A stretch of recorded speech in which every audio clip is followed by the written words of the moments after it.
Assalamu alaikum everyone. Welcome back to Imam's English World A to Z English Solution. Dear learners, আশা করি যে যেখানে যে অবস্থায় আছো দেশে অথবা প্রবাসে সকলেই সুস্থ আছো এবং স্বাস্থ্যবিধি মেনে চলছো। সুপ্রিয় শিক্ষার্থীবৃন্দ, আজকের লেসনে তোমরা যে জিনিসটা শিখবে সেটা হলো transitive verb and intransitive verb. Transitive verb is most important part of English grammar. Okay? Because transitive verb ছাড়া কখনোই তুমি কি করতে পারবে না, ভয়েস চেঞ্জ করতে পারবে না, active to passive, passive to active. So you should have a better idea about transitive verb, dear learners. So let us discuss what is transitive verb or intransitive verb. A verb is transitive if the action does not end with the agent but passes from something else. কোনো ক্রিয়ার কর্ম সম্পাদনের জন্য যদি কর্তা ছাড়াও অন্য কোনো কিছুর প্রয়োজন হয় তখন সেই ক্রিয়াকে কি বলে, transitive verb. Okay, on the other hand কোনো ক্রিয়ার কর্ম সম্পাদনের জন্য যদি কর্তা ছাড়া অন্য কোনো কিছুর প্রয়োজন না হয় তখন তাকে কি বলবে, ইনট্রানজিটিভ ভার্ব. দ্যাট মিন্স অকর্ম ক্রিয়া.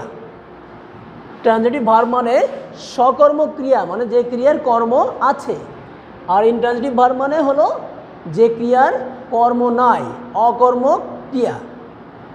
আশা করি তোমরা বুঝতে পেরেছো. এটা কিছু এক্সাম্পলের মাধ্যমে আরও বেশি ক্লিয়ার হয়ে যাবে. So let us see some example of transitive verb and intransitive verb. Dear learners, transitive verb. Okay, number 1, we বট কুরবানি খাও. লক্ষ্য করো, আমরা কিনেছি কুরবানি খাও মানে কুরবানির গরু.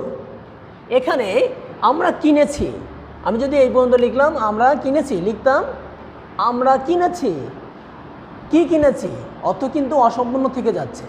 সো কি কিনেছি, কুরবানি খাও, কুরবানি খাও. সো এই বাই ক্রিয়ার অর্থ কিন্তু সাবজেক্ট দ্বারা সম্পন্ন হচ্ছে না. কাকে প্রয়োজন হচ্ছে, কুরবানি খাও. So by, that means but here, এখানে বটটা হলো কি, ট্রানজিটিভ ভার্ব, আর কুরবানি খাওয়া হলো object. Okay, similarly number 2 follow, we need some money. আমাদের প্রয়োজন কিছু টাকা. উই নিড আমাদের প্রয়োজন, যদি বলো কি প্রয়োজন, সাম মানি. সো হিয়ার একইভাবে কিন্তু উই, দ্যাট মিন্স আমরা, বাক্যের অর্থ সম্পূর্ণ করতে পারছে না, দ্যাট মিন্স ক্রিয়ার অর্থ সম্পূর্ণ করতে পারছে না. কাকে প্রয়োজন হচ্ছে, সাম মানি. উই নিড আমাদের প্রয়োজন, some money. So need here also transitive verb, that means সকর্ম ক্রিয়া. আশা করি বুঝতে পেরেছ. এখানে ডিয়ার লার্নার্স আরেকটা বিষয় আছে, অবজেক্ট. আমরা অবজেক্ট কিভাবে চিনব. ওকে, অবজেক্ট কিভাবে চিনব ডিয়ার লার্নার্স, এটা it's a very easy idea, please follow me. অবজেক্টটা কিন্তু খুবই গুরুত্বপূর্ণ, আমি আগেই বলেছি. সো কোনো ক্রিয়াকে আমরা কি কি অথবা কাকে দ্বারা প্রশ্ন করিলে যা কিছু পাই তাই অবজেক্ট. কোনো ক্রিয়াকে কি বা কাকে দ্বারা যে উত্তর পাই সেগুলোই অবজেক্ট. এই অবজেক্ট আবার বিভিন্ন রকম হতে পারে, আমরা পর্যায়ক্রমে এটা দেখব. চলো আমরা ইনট্রানজিটিভ ভার্বের কিছু এক্সাম্পল দেখি. ইনট্রানজিটিভ ভার্ব মানে অকর্ম ক্রিয়া. The baby is crying. Baby কি করছে, কান্না করছে. লক্ষ্য করো, এই ক্রিয়ার কাজ কিন্তু সাবজেক্ট দ্বারা এখানে শেষ হচ্ছে, অবশ্যই হচ্ছে. ক্রাই, ক্রাই ভার্বের কাজ কিন্তু সাবজেক্ট দ্বারা শেষ হয়ে যাচ্ছে, দ্য বেবি দ্বারা শেষ হয়ে যাচ্ছে. দ্যাটস ওয়াই এটা হলো কি, ইনট্রানজিটিভ ভার্ব মানে অকর্ম ক্রিয়া. এই ক্রিয়ার কোনো কর্ম নাই, দ্যাট মিন্স অবজেক্ট নাই. আর তোমরা জানো যে অবজেক্ট না থাকলে প্যাসিভ করা যায় না, অফকোর্স. নাম্বার 2 লক্ষ্য করো, শি ইজ খাপিং.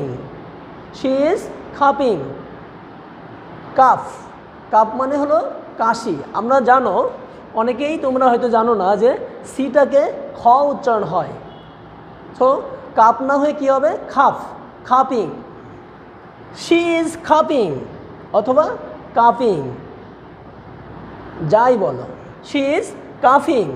সো কাফিংটা কী হলো, এটাও ইনট্রানজিটিভ ভার্ব। কেন, এই কাফ দ্যাট মিন্স সে কাশি দিচ্ছে, এই কাশি দেওয়া কিন্তু সাবজেক্ট দ্বারা শেষ হয়ে যাচ্ছে। কাফ ভার্বের কাজ সাবজেক্ট দ্বারা শেষ হয়ে যাচ্ছে, অন্য কোনো কিছুর প্রয়োজন হচ্ছে না।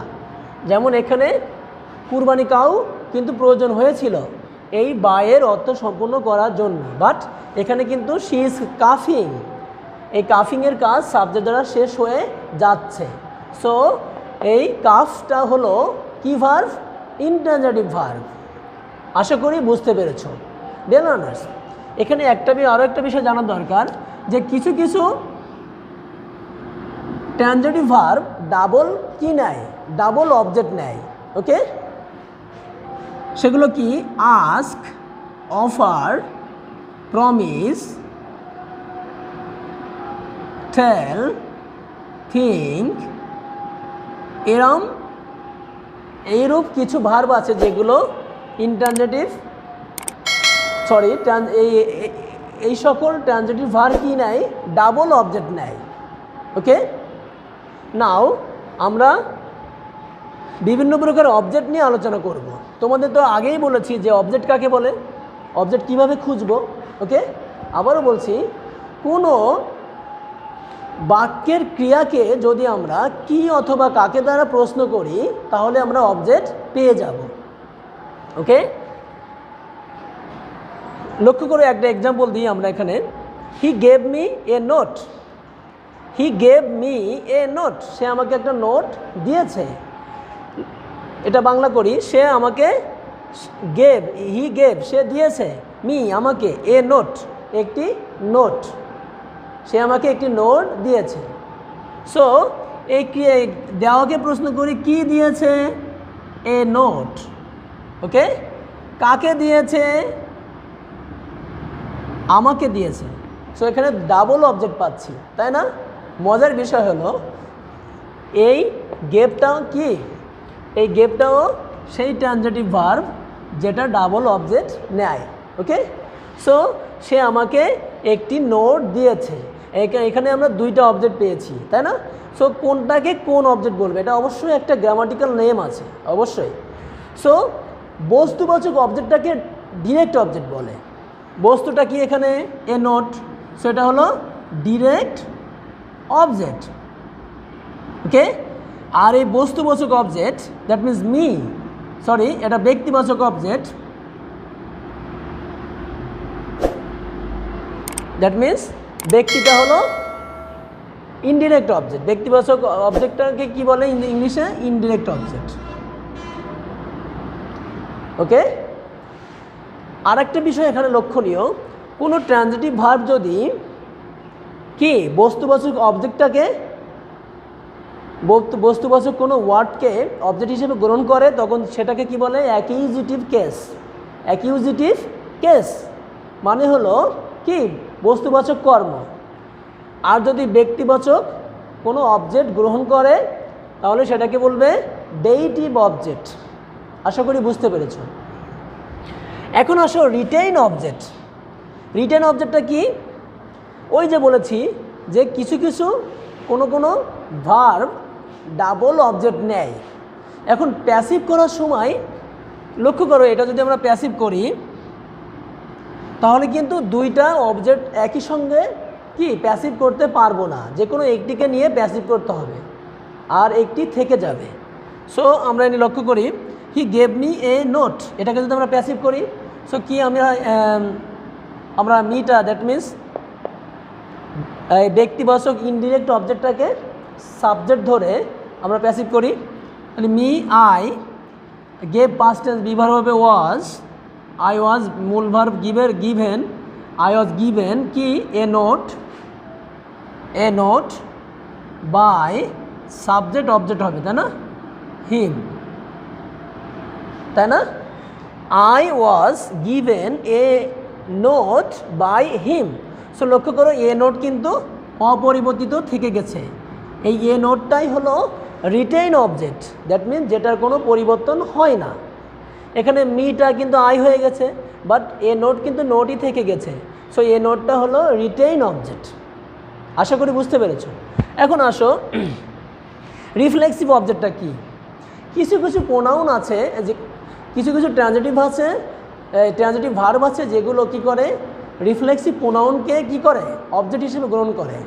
তখন সেই রিফ্লেক্সিভ প্রোনাউনকে কি বলে, রিফ্লেক্সিভ অবজেক্ট বলে। লক্ষ্য করো, দে কিল দেমসেলফ, তারা নিজেরাই নিজেদেরকে হত্যা করেছিল। সো এখানে দেমসেলফ, কিল মানে হত্যা করা। তাহলে একে প্রশ্ন করো কি করেছিল, হত্যা করেছিল। প্রশ্ন পাচ্ছি না আমরা, তাহলে কাকে করেছিল, তাদেরকে, তাদেরকে দ্যাট মিনস নিজেদেরকে। সো দেমসেলফ এখানে হলো কি রিফ্লেক্সিভ অবজেক্ট। আশা করি বুঝতে পেরেছো।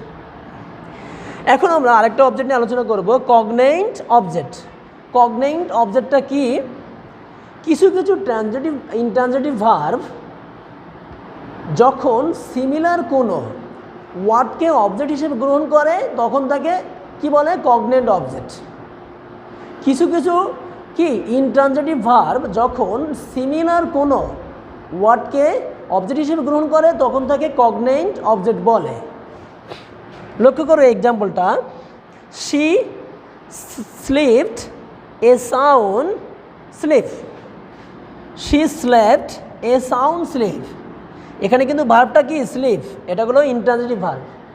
শি স্লিপস, সে ঘুমায়, বাক্য কিন্তু অর্থ সম্পূর্ণ হয়ে যাচ্ছে। সো এটা হলো ইনট্রানজিটিভ ভার্ব, বাট এটা কিন্তু অনুরূপ একটা অবজেক্ট গ্রহণ করেছে, এ sound slip. So sound sleep এটাকে এখানে কি বলবে, এটা হলো কগনেন্ট অবজেক্ট, কগনেন্ট অবজেক্ট। আশা করি বুঝতে পেরেছো। নাম্বার 2টা দেখো, she sings a sweet song, সে গান করে, সে একটা মিষ্টি গান করে। হয়তো বা সে রেগুলার একটা মিষ্টি গান করে, সেটা তার কি অভ্যাসে পরিণত হয়েছে। সো এখানে সিং কিন্তু গান করা, এটা কিন্তু ইনট্রানজিটিভ ভার্ব মানে অকর্মক ক্রিয়া, বাট এটা কিন্তু কি করেছে অনুরূপ একটা এই গ্রুপ অফ ওয়ার্ডকে কি অবজেক্ট হিসেবে গ্রহণ করেছে। এটা কিন্তু সিং থেকেই উৎপত্তি, সিং এ সুইট সং, খালি এখানে একটা মডিফায়ার আর আর্টিকেল যোগ করা হয়েছে অথবা ডিটারমাইনার। সো এ সুইট সং কিন্তু কি হবে, কগনেন্ট অবজেক্ট। আমরা এখন দেখব ফ্যাক্টিটিভ অবজেক্ট। ফ্যাক্টিটিভ অবজেক্টটা কি, কিছু কিছু ট্রানজিটিভ ভার্বের অবজেক্ট থাকা সত্ত্বেও তারা কি করে অবজেক্টের দ্যাট মিনস বাক্যের অর্থ সম্পূর্ণ করতে পারে না। আর ঠিক তখনই বাক্যের অর্থ সম্পূর্ণ করার জন্য অতিরিক্ত যে নাউন অথবা কমপ্লিমেন্টকে নেওয়া হয় সেটাকে কি বলে, ফ্যাক্টিটিভ অবজেক্ট। ওকে, লক্ষ্য করো example, we elected him captain, we elected him captain. So এখানে লক্ষ্য করো যে ইলেক্টেড এটা হলো কি ফ্যাক্টিটিভ ভার্ব। কিছু কিছু ফ্যাক্টিটিভ ভার্ব আছে যেমন elect, select, nominate, call, name, appoint, choose, think. Okay, এই ভার্বগুলোকে বা এছাড়াও কিছু ভার্ব আছে যেগুলোকে কি বলে, ফ্যাক্টিটিভ ভার্ব বলে, যেগুলো কি নেয় ফ্যাক্টিটিভ অবজেক্ট গ্রহণ করে এদের পরে। So we elected him captain. লক্ষ্য করো এখানে ইলেক্টেডের পরে কিন্তু হিম অবজেক্ট কিন্তু আছে, বাট এটা কিন্তু বাক্যের অর্থ সম্পূর্ণ করতে পারছে না। উই ইলেক্টেড হিম, তাকে নির্বাচিত করেছিলাম। কি নির্বাচিত করেছিলাম, ক্যাপ্টেন। সো এটা কিন্তু অতিরিক্ত একটা কি আসছে, একটা ওয়ার্ড আসছে। ওকে, এটাকে কি বলে, ফ্যাক্টিটিভ অবজেক্ট। Understand, of course. এখন আসো কমপ্লিমেন্টারি অবজেক্ট কাকে বলে। কমপ্লিমেন্টারি অবজেক্ট কাকে বলে, টু বি ভার্বের অবজেক্টিভ কেসের পরে, অবজেক্টিভ কেসের পরে টু বি ভার্ব, কোনো অবজেক্টিভ কেসের পরে টু বি যুক্ত হইয়া অবজেক্টের অর্থ সম্পূর্ণ করার জন্য অতিরিক্ত যে নাউন অথবা কমপ্লিমেন্ট অ্যাড করা হয় সেটাকে কি বলে, কমপ্লিমেন্টারি অবজেক্ট। আমি আবার বলি, অবজেক্টিভ কেসের পরে যখন টু বি যোগ করা হয় এবং টু বি যোগ করার পরে অবজেক্টের ধারণা সুস্পষ্ট করার জন্য যখন অতিরিক্ত নাউন অথবা কি আসে, কোনো ওয়ার্ড আসে, সেটাকে কি বলে? Complimentary object. ওকে, লক্ষ্য করো, উই রিগার্ড অথবা know him to be a good man. So এখানে কিন্তু অবজেক্টিভ কেস আছে, আর অবজেক্টিভ কেসের পরে কী আছে? টু বি, আর টু বি পরে কিন্তু আরও একটা অবজেক্ট আসছে। সো এটা হলো কমপ্লিমেন্টারি অবজেক্ট। কেন? এই যে অবজেক্টিভ কেসের পরে টু বি যুক্ত হয়েছে, টু বি যুক্ত হইয়া কিন্তু এর অর্থ কিন্তু সম্পূর্ণ হচ্ছে না, অর্থ সম্পূর্ণ করার জন্য আবার কী নিয়ে আসতে হচ্ছে? A good man. So a good man এখানে হলো কমপ্লিমেন্টারি অবজেক্ট। ডিয়ার লার্নার্স, আশা করি তোমরা বুঝতে পেরেছো। আরও এক প্রকার অবজেক্ট আছে, সেটা হলো adverbial object. Adverbial object, adverbial অবজেক্টটা কি? লক্ষ্য করো, I went home. Okay, I went home. যদি কোনো নাউন অথবা প্রোনাউন কি ভার্ব অথবা প্রিপোজিশনের অবজেক্ট না হওয়ার পরেও ভার্বের প্রিপোজিশন অবজেক্ট হিসেবে ব্যবহৃত হয়, ওকে, এবং সেটা যদি নাউনকে এই ভার্বকে মডিফাই করে, দ্যাট মিন্স অ্যাডভার্বের কাজ করে, তখন সেটাকে কি বলে? Adverbial object. লক্ষ্য করো, আই ওয়েন্ট হোম, এটা কিন্তু এই ওয়েন্ট ভার্বের কি সরাসরি অবজেক্ট না। যেমন উই বট কুরবানি কাউ, এখানে বট ভার্বের কি অবজেক্টটা হলো কুরবানি কাউ, বাট এখানে ওয়েন্ট ভার্বের অবজেক্ট কিন্তু হোম না, বাট এটা কিন্তু অবজেক্ট হিসেবে ব্যবহৃত হয়েছে, অবজেক্টের মতো ব্যবহৃত হয়েছে। আর এটা কি প্লেস, জায়গা নির্দেশ করতেছে। সো আর একই সঙ্গে এটা ভার্বকে মডিফাই করতেছে, দ্যাটস ওয়াই এটাকে বলে অ্যাডভার্বিয়াল অবজেক্ট। Adverbial object. আশা করি dear learners you understood clearly. Thank you dear viewers for staying with me as well as enjoying my class. আশা করি আজকের ক্লাসটি তোমাদের ভালো লেগেছে, এবং আজকের ক্লাসটি যদি তোমাদের ভালো লেগে থাকে, I request you to subscribe my channel Imam's English World, এবং আমার এই চ্যানেলের লিঙ্ক বেশি বেশি করে তোমাদের নিয়ারেস্ট এবং ডিয়ারেস্ট বন্ধুদের কাছে শেয়ার করবে, বেশি বেশি লাইক, শেয়ার এবং সাবস্ক্রিপশনের জন্য। Inshallah, see you soon at new class on new day on new topic. Till then, keep on practicing at home. Allah Hafiz. Assalamu alaikum.